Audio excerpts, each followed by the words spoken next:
Hey, it's Michael from Mark Smarter. In this video, you're going to learn how to create placeholder sheets in Revit using Dynamo. Now, placeholder sheets are useful when you want to include consultant sheets in your sheet index, but you really don't want to create the sheets in your model. Now, the beauty of placeholder sheets is that they only show up in your sheet index, not in the project browser, not in the model. So they don't really exist. They're like imaginary sheets.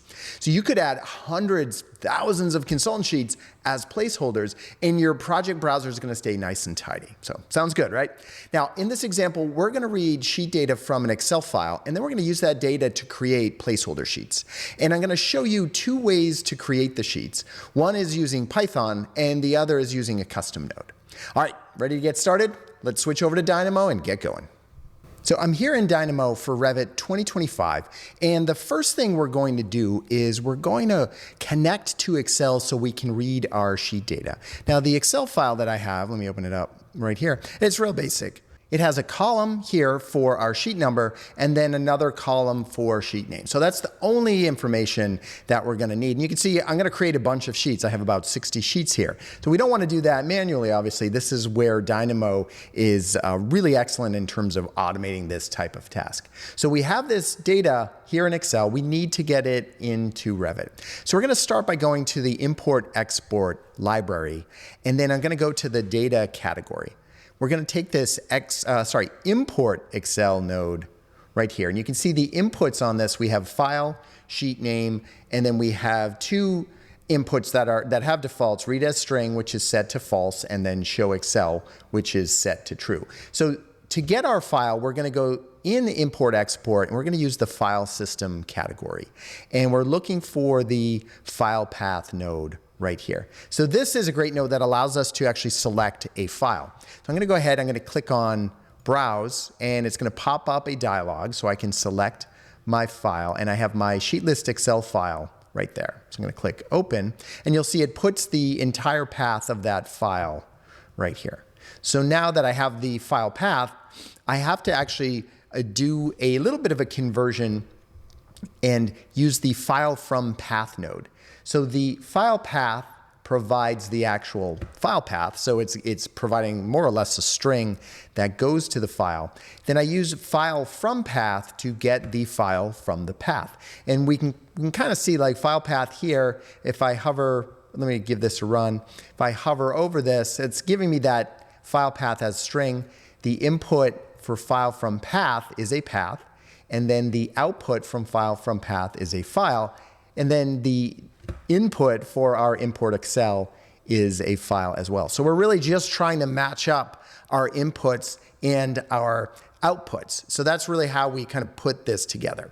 Now, our next input here is our sheet name. So we go into our Excel file, we can see that the worksheet here is just defined as sheet 1, which is sort of the default sheet name for Excel. So I can minimize that. I'm going to double click in space to create a code block, and then I'm just going to type sheet 1 in quotes and then have a semicolon at the end. So that will give me a string here called sheet 1. So I'm going to go ahead, click on that. Now, I'm going to give this a run. I think I'm going to, oh no, good. It opened up. I wasn't sure if it was going to give me an error saying that the Excel file was already open, but it recognized that it was open. So here is our data here in Excel, and if I hover over the output, I can see that it's giving me 122 items, and I can see all of those items listed right here. So I have that data now. What I need to do though is get it into a format that I can actually use. So I'm seeing, let's see, there's a list that contains 2 items. One of those items is the sheet number. The other is the sheet name. I'm also getting the header information in here as well. So what I want to do first is I want to remove the header. So I'm going to go to List. I'm going to go Modify, and I want the Remove Item at Index node. What this will do, or what this allows me to do, is to take a list, and then I can specify an index, which is what we're seeing these numbers here in the output. So I can just type 0, and that will remove, using the list remove item at index, it will remove this first item here, which is my sheet number and sheet name heading. So I'm going to plug that in. And this is going to return to me a list that contains the same items as before, except with that header row removed. Now, this looks better, we're getting there, but I want to get two separate lists, one that contains our list of sheet numbers and the other that contains the list of sheet names. Right now I have 60 items in my list and they contain 2 items each. What I want are 2 items in my list that contain 60 items each. So to do that, I'm going to go into, again, list, and I'm going to use the organize category. And the node I'm looking for is this one here called transpose. Now this is a really interesting node because what it's essentially going to do is it's going to flip my list inside out. So anything that was kind of in a row format, it's going to turn that into a column format. So I'll show you if we connect those two. I'm going to click run. So now if I take a look, I can see I have 2 lists, 1, 2, and those lists contain 60 items each. So now I have a list of all of my sheet numbers, and I have a list of all of my sheet names, because those are the inputs I'm going to need in order to create my placeholder sheets. So far, so good. That was really a key step to get that data into the format that I actually need. Now, one thing to note with placeholder sheets, Dynamo does not have a node out of the box that will create them. So if I go into Revit and I'm going to go down to views and sheet, there's a bunch of nodes that I can use to create sheets. I can use by name, number, title block, name, number, title block in views, all that down the list here. But there is no kind of placeholder sheet. So if I wanted to create regular sheets in my model, no problem. I could just use this node here. I just have to specify my sheet name, which I get from list transpose, sheet number, title block, and we're good to go. But there isn't one specifically for placeholder sheets. So as I mentioned in the intro, we're going to look at 2 different ways we can do it. The first way we're going to do that is using Python, and then I'll show you there's a really handy custom node that we can use as well. Now, before we get to that, our list transpose, you'll see this, what we're getting is a single list here that contains 2 sublists. We do want to separate those out one more. I basically want 2 lists, 2 separate lists, because those are going to be the inputs for my Python node. So to do that, I'm going to go to list modify, and I'm going to grab the get item at index. Sorry, it's not list modify, it's list inspect. So get item at index. We're actually going to use 2 instances of this. So we'll connect our list transpose here to both, and then the index we're going to use a 0 and 1. So I'm typing that into my code block, and then I'm just following it with a semicolon. Okay, so there's our index and our index. So now if I give this a run, I'm going to end up with 2 lists here. Oops. There we go.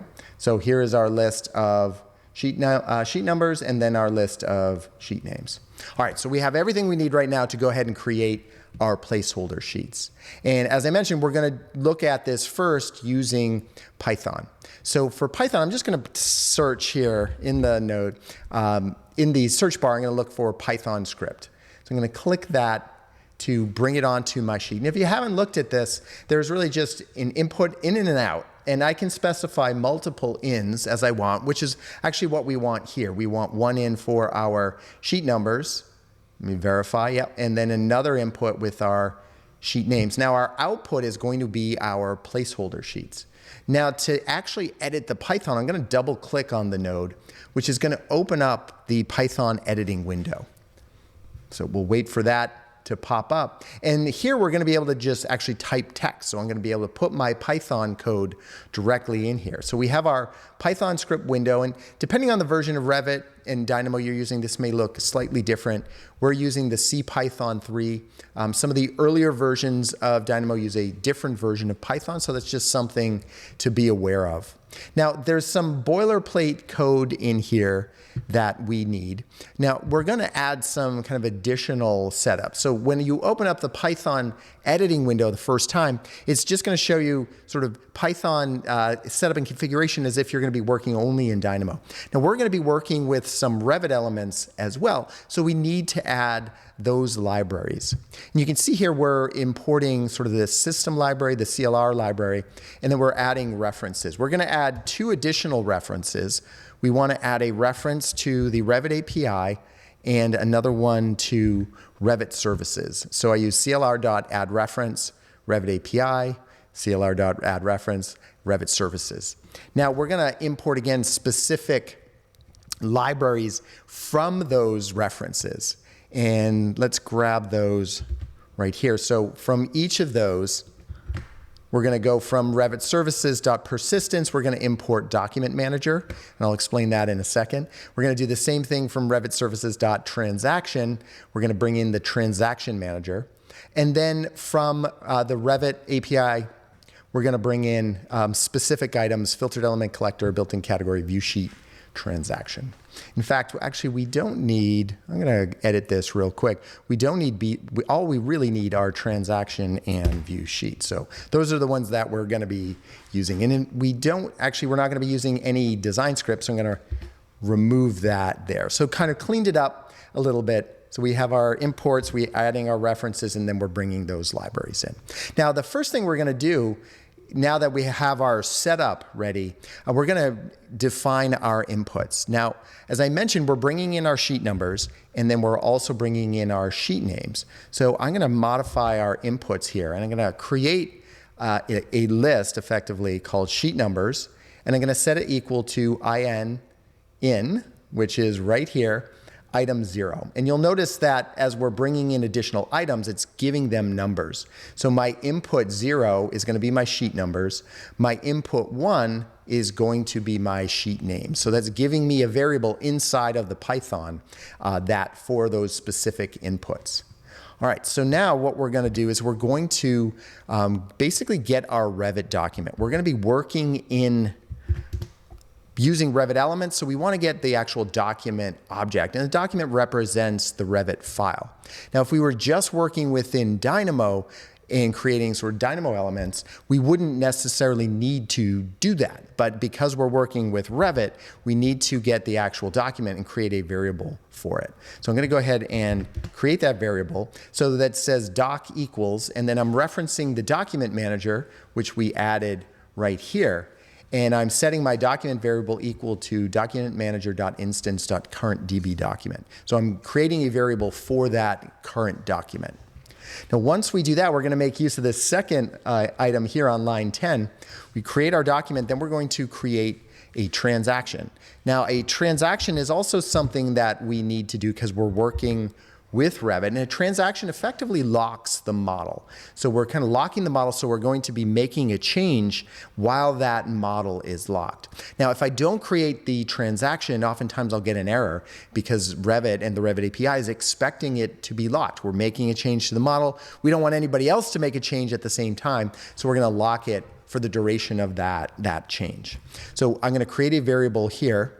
I'm going to then basically create my transaction and start it. So let me give myself a little bit of room here, getting a little crowded.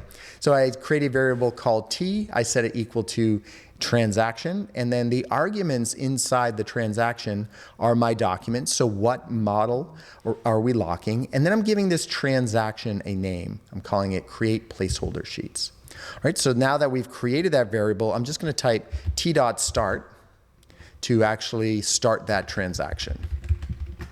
Oops, let's try that again. It's giving me a little bit of an error here. Let's see, I think I need to add, let's see if I may have cut this a little bit too short. I'm going to go ahead and add our built-in, we got our transaction manager built-in category, and let's see if we need that.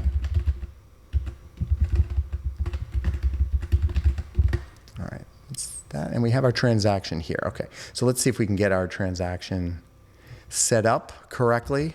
T-dot. All right, I may not have fixed that. Well, okay, let's see how that all works out. I'm going to actually give this a save and run, and this will tell us, when I do that, it will tell if I have any errors. So you can see, okay, so I am getting an error in line 11. It didn't like that. Oh, built category. Let me try that again. Built in. You'll notice when you start working in Python in particular, and this is true of any coding language, like typos and punctuation and all that stuff really matters. Let's get rid of this one. I don't think I need, oh, you can see here too, I was typing too fast and I actually didn't add it correctly. Okay, so we ran that. Looks like we didn't get any errors, so we got everything right. So far so good. This is a good way to just troubleshoot as we go. All right, so we started our transaction.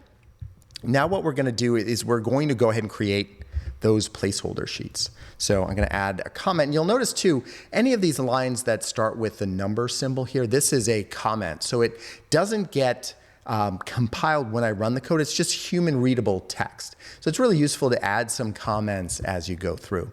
Now the first thing I'm gonna do as we're creating the sheets is I'm gonna create a list called placeholder sheets. And I'm gonna set that equal to an open and close bracket. Essentially, I'm creating a variable called placeholder sheets, and I'm setting it as a empty list, which is my open square bracket and close square bracket. So as we create the sheets, we're actually gonna add them to this list. In fact, we can go down here to line 28, and I'm gonna set out equal to my placeholder, let's try that again, holder sheets variable. So when we're done creating the sheets, they're gonna get output of my Python node. All right, so I'm gonna give myself a little bit more room. So we have our empty list. Now I'm gonna use a for loop. So I'm gonna say for I is my variable, in range, and range is basically a number range. So I'm saying I'm gonna loop through this code that we're gonna write a certain number of times. And so we're gonna go through a range of numbers. That range of numbers is gonna start at 0 and it's going to end at, we're gonna use the length of our placeholder, our sheet number list.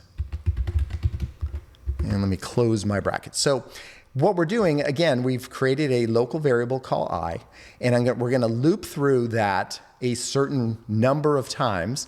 That number of times is gonna range from 0 to the length of our sheet number list, so our input list. So if I put in 10 sheet numbers, we're gonna loop through that, or this following code 10 times. So this way, I don't have to tell Python how many times we're gonna loop through it. I'm just saying, hey, take the length of that list. We're gonna loop through this that number of times. So that's how we set up. So this will vary and it's gonna change depending on the number. I don't have to know that ahead of time. So once we've created our loop, I'm gonna hit a tab, and that tab in Python is saying, okay, all of the following code that's tabbed is part of my for loop. So we're gonna create our new sheet. I'm gonna create a variable called sheet. I'm gonna set it equal to viewSheet.create placeholder. And then inside of that placeholder, I need to indicate the document. So which model am I creating this in? Fortunately, we created our variable up above here in line 18. So we're saying it's the current model. So that's the document. And that's all that I need to do to create the sheet. Now you might wonder, oh, how did you know to type create placeholder? Like, how did you know that? Have you memorized all these things? One way I can do that is I can take a look at the Revit API website, which I have a copy of, fortunately, right here. So this is at revitapidocs.com. And the API, it's really vast. There's a lot to it. If I scroll through this, you'll see there's all sorts of things that make up the API. Now, the API documentation itself, the way I like to think of it is it's not going to tell you how to code, but it's useful as a roadmap to help you find things. Much like a regular roadmap isn't going to teach you how to drive, but it will tell you how to get to where you're going. That's how the API documentation is. So I can go in here in View Sheet. So I'm creating a sheet. The class name for elements that are sheets is View Sheet. And from View Sheet, let me go down, here it is right here. If I click it open on the left-hand side, I can see what are called members, methods, and properties. So members is gonna list all the parts of this particular class. Method is gonna list out just the code that can be used to create element or create things or do things. And then properties are sort of like properties in the properties window. So these are values that are set within that element. So if we look in View Sheet methods, I can see there is a create placeholder method right here. That's the one that I'm using in my Python code. And I can see that the argument that I need to provide when I'm using the create placeholder method is this document argument. So a placeholder sheet here, it gives you a little bit of text and provides a little bit of context. But again, it's not sort of written as any kind of narrative. All right, so that's the method we're going to use. But we could also see there's other methods in here, create methods for creating sheets, duplicate, all sorts of methods that I can use. And again, I can just reference them right here in my code. Now, we create our placeholder sheet. What we want to do next, though, is we want to actually change some of the properties. We want to change the sheet name and the sheet number. So I've defined my current sheet using this variable here, sheet, and I can just type sheet.name is equal to, now we're going to reference our sheet names list, sheet names, and then I'm going to indicate which item in that list by using the I variable that we defined. So every time the loop goes through, it's going to increment that I variable. It'll start at 0, then it's going to go to 1 and 2 and 3.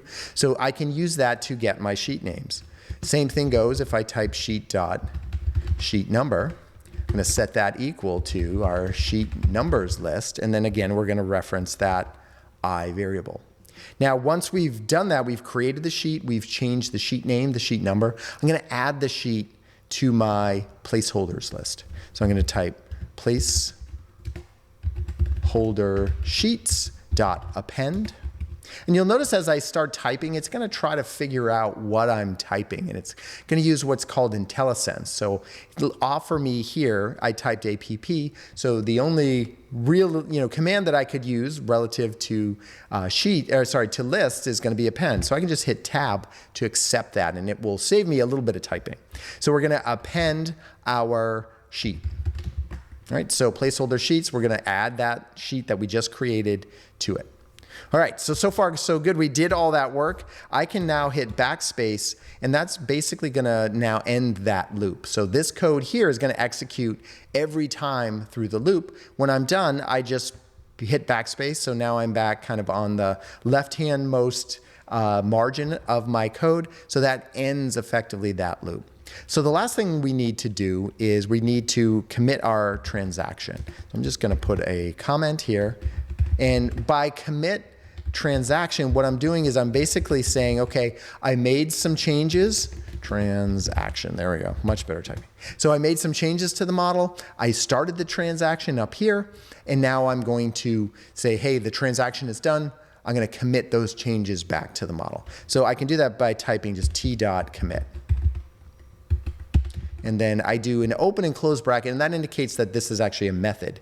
So within the transaction class, if we looked at this in the Revit API, I would see a method called start and a method called commit. And again, I have open and close because it's a method. If there were arguments, kind of like we have here in create placeholder, I would place those arguments inside of those brackets. But in this case, for start and commit, we don't have anything. All right, and that's it. That's all we need. I'm going to just clean up my spaces, and my code's ready. So I can hit save and run. And you can see it's pretty straightforward. What we're doing is bringing some data into the Python script. We're creating some variables that we need. We're looping through those variables. We're creating our sheet, and then we're changing the sheet. We're adding the sheet number and the sheet name. So I'm going to click save and run. And let's see, you can see here it run completed with Warren. So all right, we're not done yet.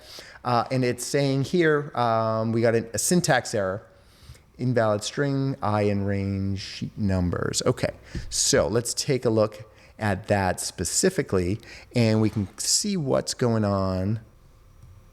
All right, so it looks like I was missing one important piece of punctuation right at the end of my for loop. So I was missing this actual colon here. So once I get that in, let's give this a save and run. And oh, now it says we've got some other problems. Okay, list has no attribute append. That's my bad. I need a lowercase a. You can see that is very specific. That is the one thing with coding is you've got to get your punctuation and you've got to get your capitalization right. So let's hit save and run. It says run completed. Okay, that means our code is good. And now what I can do, let me see if it didn't, oh, it did give it a run here. So here are our sheets. So if we switch and do a split screen in Revit, I'm going to scroll into schedules, and I'm going to go to our typical schedules. Here's our sheet index. And if I look at sheet index, I can see here I have a whole bunch of S sheets. And these are the sheets that I created inside of my Excel file. So our placeholder sheets were created very quickly using our Python node. Now, again, you might not be into doing all of that typing in the code, and you can see there's a lot of different ways that you can kind of get caught up in this, or you could, make a mistake, but it's useful. It's a useful skill to have. But if you want to skip all of that, I'm going to show you the super shortcut, which is you can go to Packages, go to Package Manager, and get the Archilab package. So if you do a search for that right here, download this archilab.net package. Inside of that, I'm going to pull it open under Revit, and if we go down to Sheets, there it is, then I can use create placeholder. So all that code that we did here in our Python script, it exists here as well in our sheets.create placeholder. So you have two options. One, if you want to really get start getting your hands dirty with some code, you can code it out in a Python script. If you don't even want to bother, just get the Archilab package and you can use the sheets.create placeholder. I'm going to just swap this out and we'll go back to our split screen. And let me go ahead, I'm going to undo that. So you can see it got rid of all my placeholder sheets. Now I'm going to give my Dynamo script a run, and it went through and it created them back. But again, nice and easy using that node. All right, so hopefully you learned something. There's some easy ways that you can create some placeholders. And again, it depends on, how much do you want to get into coding. If you don't want to get into it all, just go straight to sheets.create placeholder. If you are interested in exploring coding, this is a really good script to do that because it has a lot of different inputs, outputs, and gets you into, at least to start thinking about code in your Dynamo. All right, everyone, that's it for me. See you soon. Bye. Thanks for watching. I hope you enjoyed this episode of How to Dynamo. If you did, go ahead and click the subscribe button to get more Revit automation tutorials. Also, check out my free Dynamo template using the link over there. This template contains 20 node groups for common Dynamo actions, and it'll save you a ton of time when you're creating your scripts. Just copy and paste the groups you want, and you're on your way. All right, that's all from me. I hope to see you soon. Bye.